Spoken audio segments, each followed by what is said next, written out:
What's up, y'all? We are back. I believe this is episode 15. That is so wild. We are cruising through this thing.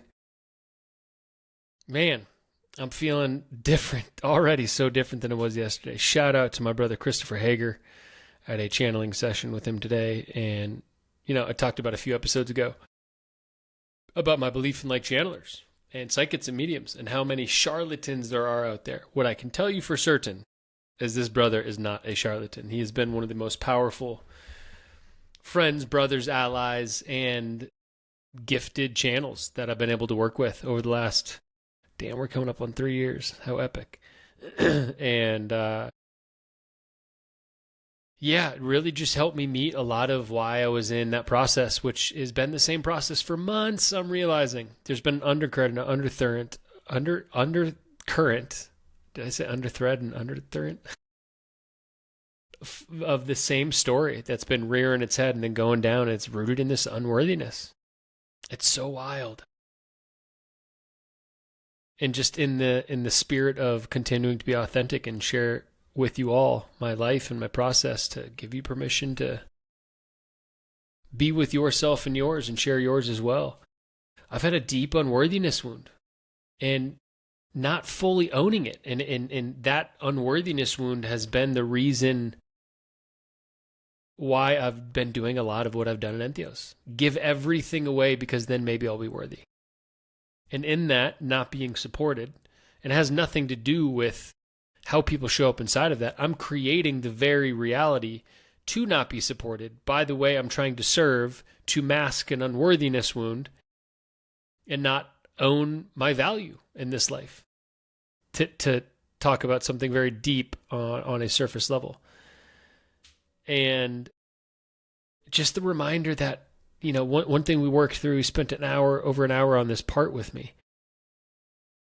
And it all comes down to I am choosing all of it. All of it.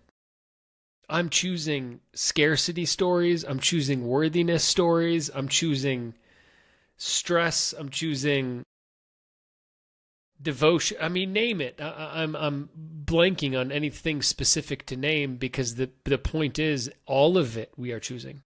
Every single thing. So in that choice, we have some sort of experience in this life. That's why we're here, y'all. We are a fractal of the infinite consciousness that I call God. The God that's out of the box of what we've been taught. The God that is the all. It's the unknowable. It's the undefinable. We are a fractal of that infinite consciousness. And because that infinite consciousness in its totality, it knows all. It knows both everything and nothing. And so it creates experience through these incarnations of us and animals and trees and plants and universes and planets and solar systems. And it creates the entire universe to experience itself. And through all of its creations, everything is reborn into whatever fractal it is playing out in that specific lifetime, completely forgetting who and what it is. That's what we're doing in this human experience. We all choose to forget that we are powerful, that we are divine beings, that we are creators, that we are capable of virtually anything. I'm of the belief that the world is the accumulation of all of our belief systems, and that if all of us woke up tomorrow, if 8 billion people woke up and consciously chose to believe something different, immediately reality would reflect that. That's how powerful we are collectively. And so this is why they want to keep us divided. This is why the negative polarity, it's not even an individual, it's not even a system, it's the negative polarity. It's the thing that creates life. We need the negative for the positive to exist. We need the dark for the light.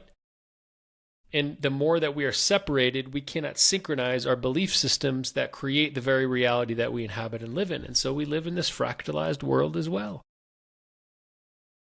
And so it's the remembrance that everything that's happening in my life right now, I'm choosing to create some sort of experience I'm in to help remind myself of who I am. It's incredible.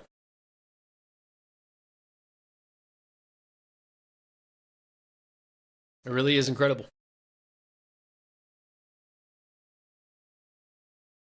And it's just that it was just that reminder, touching that knowing today. It's like, oh, wow. Yeah. I forgot again. And because I forgot, I'm recreating experiences that I thought I had gone through to bring me back to the reminder of who I am, to find my worth again, because it's good when we find it. And so sometimes we forget. I hear this a lot in my cohorts and my coaching work. People will be like, I'm so frustrated. I thought I was past this story. I'm like, well, you had to forget that you were past it to remind yourself of how good it is to remember it.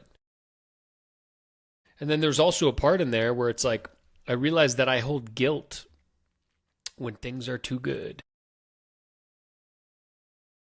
There's still this part of my story where I think it's going to go wrong. That if it's too good for too long, if I'm in too high frequency of a state for too long, it's like the saying that we all understand, waiting for the shoe to drop. And so the better things get, the more it's going to dig up, right? The frequency work I talked about last episode, the higher a frequency rises, it's going to go in and dig up those low frequency things. And so there's purpose, the Hermetic principle of rhythm. There's purpose in forgetting. There's purpose in going back into our parts. There's purpose in having these experiences come up as the reminder. And I just forgot. I forgot that I'm choosing all of this. And this goes deeper into what I try to teach, sovereignty. I want everybody to be free. Give your power away to nothing or no one.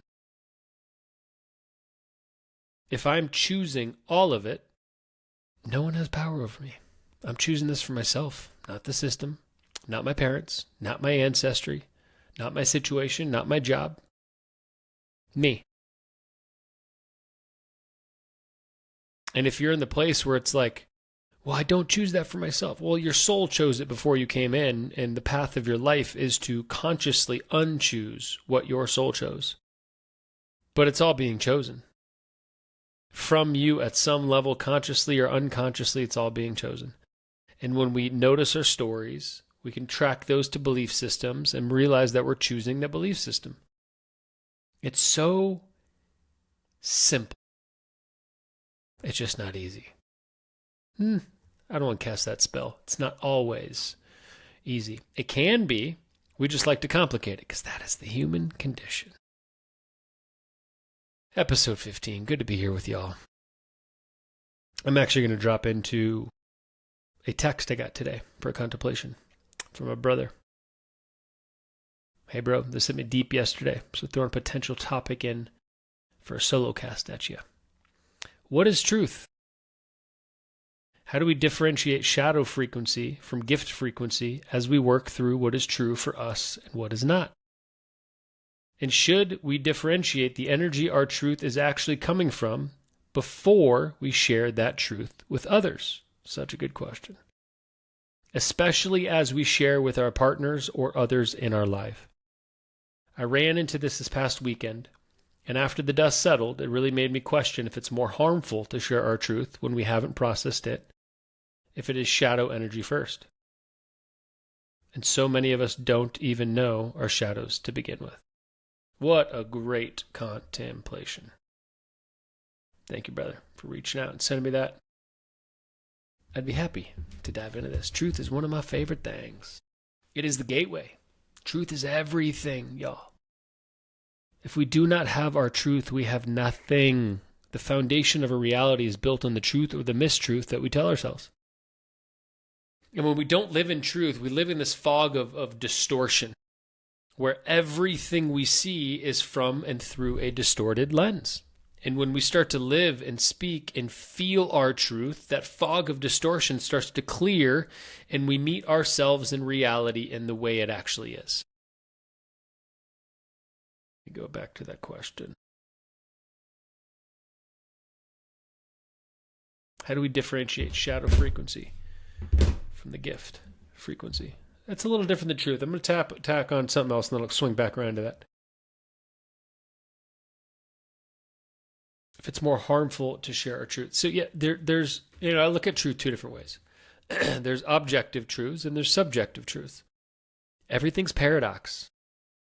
You might start to pick up and notice that I often have two things be true that seem paradoxical. That's the whole point. I find freedom when I can touch the paradox. Because freedom to me means I allow two things to be true at once.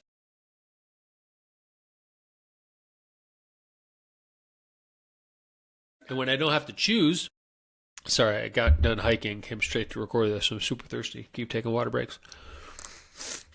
When I don't have to choose a side, I find freedom in that. That's paradox. It's not Democrat or Republican. Both have good, both have bad. When we force ourselves to choose, we create separation. When I don't have to choose because I can find rest inside of the paradox, I'm not creating separation. I can see both sides equally. I allow both things to be true equally. That is the paradox. That's why I love paradox. The entire universe is a paradox. And so objective and subjective truth. Objective truth is more so what I look at as like the foundational principles that govern reality. Those are objective. You can find them in everything. And so just to simplify something that would be maybe a little weighty or not fun to talk about, I would like to look at objective truths as the 7 Hermetic principles. In my opinion, they're the underlying laws that govern everything. You can find them in everything. They just are. They're fundamental to every aspect of the universe. So you have the first Hermetic principle, the all is mind. The universe is mental. You have the second, and that's the principle of mentalism. And the all is mind is essentially saying everything is thought, and we are a thought of God, playing itself out. We're a dream. We're living a dream. So it's bigger than the way that we speak mind, but that's just the way the language comes in. The second is correspondence, the principle of correspondence. And this is as the axiom that people may have heard, or if you listen to this podcast, you've definitely heard it. As above, so below. As within, so without. Everything's a mirror of itself. So what we're experiencing in our internal world is going to mirror in the external world. The third is the principle of vibration. Everything moves, nothing rests. This is all about frequency. The fourth, frequency, energy, vibration, it's all the same. Tesla talked a lot about this. Fourth is polarity, principle of polarity. I talk about that all the time. Fifth is principle of rhythm. Sixth is cause and effect. And seventh is gender. Those are objective, in my opinion. They just are. They're fundamental to reality. Then you have subjective truths. And this is the one I have tattooed on my arm. All truths but half truths. My truth might feel fully and completely true to me, but it might not feel fully and completely true to you, seeing things from that same lens. But they're both true to us individually. And so here's the thing about truth. Getting back to the question at the end. Is it more harmful to share our truth when we haven't processed? Not always. It's not about processing it necessarily. Yes, that's important to be with it. We're not here to verbal vomit our truth on everybody before we've had a chance to understand ourselves in it. And with that being said, it's more about, are we taking ownership for our truth inside of speaking it? And so let me give you an example. You get in a fight with your spouse and you try to weaponize truth. Well, the truth is you've lost it.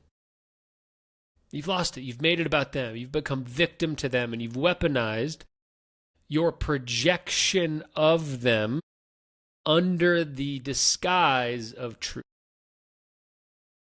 A lot of times when we weaponize truth, we're claiming it's truth, but it's just a projection. The difference is, whatever you're projecting that they did on them, you turn that lens back on yourself and you talk about the truth of your experience. The truth is, this is what I experience inside of whatever you're noticing. It has nothing to do with them. Truth is about ownership. What is mine? It all brings it back to the self. This is what I'm taking ownership and responsibility for inside of the truth I speak. Now, if somebody asks for an opinion inside of something, and then you offer, hey, this is how I see things, that's different. But you're not projecting on top of somebody, which I believe is what this question is being asked from. Is it more harmful than good when we don't share? If you're not owning your experience, it's always going to be harmful. always might be strong. It's mostly going to be harmful. This is where a lot of relationships struggle. Imagine this. I talked about this in my relationship podcast about what my prayer is for my next relationship.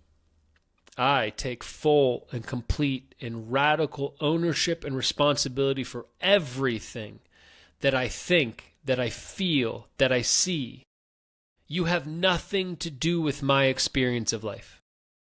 And if you also do that for yourself, if we meet in that place, nothing you ever do has anything to do with my experience, and nothing I do ever has anything to do with your experience. That we might be the catalyst to trigger each other. We might be the mirrors to trigger each other and expose these parts, but I'm not responsible for that. If you take that ownership and then I take my ownership, and then we meet inside the truth of our experience, that is literally the pathway for everybody involved to be free. Everybody. I'll tell you a story. In my last relationship, we were doing our best to work towards this in the best way that we were able to. And we had this conversation, and the next day she gets home from the gym, and I could feel that something was off, something was wrong. She's like, I could feel that she was withholding something, because we just had this really expansive opening conversation. I was like, yo, what's going on? She's like, nothing. I'm like, hey, what's going on? I can feel it. I can feel it. It took some convincing. We finally get to the spot, and she's like, I'm feeling a lot of guilt. I'm like, why? She's like, I was at the gym, and then there's this guy, and then she paused again. I'm like, okay. And eventually it took all this like pulling the thread, like, get it out. Let me hear it. And she's like, I saw this guy and he was really good looking. He was tall and reminded me of this thing. And then I had this fantasy, and all of a sudden I was like fantasizing about fucking him, and then this and this. And she was worried that I was going to get all triggered. She was worried about saying that because she had a thought about probably a great looking dude. I probably would have seen him be like, damn, that's a good looking dude.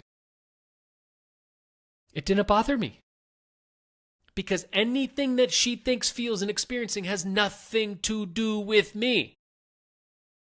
And by me allowing her to tell the truth of her experience, there's so much freedom inside of that guess what?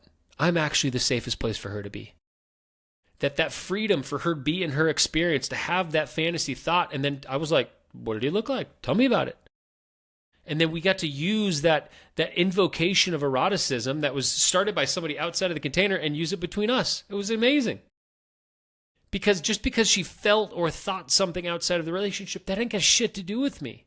You're going through your own experience of life completely separate of me. I get to be the person that you choose to live this experience of life in. And as long as I don't take that on as my own, here's where it goes wrong. She says that, and then I'm like, oh, now you're looking at... That's my own unworthiness wounds in the face of her truth about her own experience then being projected on her. Couples do this all the time. I think this is why sex in a lot of relationships is shit. Because you have people that are so afraid to speak what they feel, what they desire, what they see, what they fantasize about, because the other person makes it about them. And so you have two people that are constricted, that don't feel free, and that results in wanting to escape because you feel like you're in a prison. But here's the irony. The more if we speak and own our truth, complete ownership of my truth, and we meet inside of that in relationship, here's the paradox. I am so free to be me and speak the truth to my life's experience that there's no other place I would rather be. That's freedom. That's beautiful. And that's the power of truth. But if people take on your truth when you're owning it as your experience and not projecting it on anybody, if they take that on as their own, that's also not yours. And this is where it gets hard for people. We project, and then we take what somebody else says on as our behavior when really it's just pointing to our belief systems. And so when you have two people that are in relationship, which is the context where this question is coming from, how do we differentiate shadow and gift frequency as we work through what's true for us and what's not? It's all about ownership. It's about creating agreements inside of the container. If you don't have fight agreements around speaking truth, around projection, around taking pauses, around ownership and leadership inside of those conversations, it's always going to go wrong. But if you sit down and you say, hey, I know that we're going to activate each other. I know that we're going to trigger each other. And inside of that, here's what those agreements look like, so that if it does happen, we can take a pause and remember to come back to ourselves that anything that you think, because here's the other thing. Let's back up for a second. Let's use that gym attraction one as an example, just because I know how live this is. It's come up with 4 men. They feel guilty because they find other women attractive. That's going to be normal. But if we guilt and shame and judge ourselves for something that's normal to the human experience that festers in the shadow, then it manifests as a shadowy way, which looks like cheating, which looks like a look turning into fantasy, which looks like porn addiction, which looks like creating separation in the relationship. If we don't make that part of ourselves wrong and we take ownership inside of that, and then the other person doesn't make it about them, it could be the most freeing thing inside that relationship. But this isn't what we're taught. We're taught that these parts of us are wrong.